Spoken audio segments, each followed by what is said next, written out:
अकोला शहरातील अल्पवयीन दुहेरी हत्याकांड आणि सामूहिक बलात्कार प्रकरणी 10 आरोपींची सबळ पुराव्याअभावी अतिरिक्त जिल्हा न्यायालयानं निर्दोष मुक्तता केली आहे। या प्रकरणातील इतर 3 आरोपींचा निकालापूर्वीच मृत्यू झाला होता।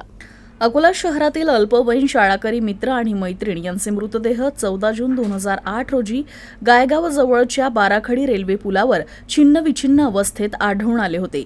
या प्रकरणी सुरुवातीला उरळ पोलिसांनी आत्महत्येच्या दिशेने तपास केला होता, मात्र नंतर तपासात अल्पवयीन मुलीवर सामूहिक बलात्कार करून मुलीसह मुलाची हत्या करून त्यांना रेल्वे रुळावर फेकण्यात आल्याचं समोर आलं होतं।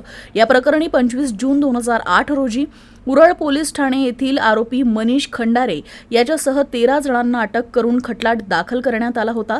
सदर गुन्ह्याचा तपास स्थानिक गुन्हे शाखेकडे सोपवण्यात आला। या प्रकरणी एका आरोपीची नार्को टेस्ट करण्यात आली होती। दरम्यान सदर प्रकरणाचा तपास राज्य CID कडे वर्ग करण्यात आला होता।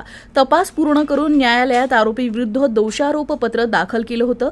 सुनावणी दरम्यान यातील 3 आरोपींचा मृत्यू झाला। यामध्ये एकूण 16 साक्षीदार तपासण्यात आले।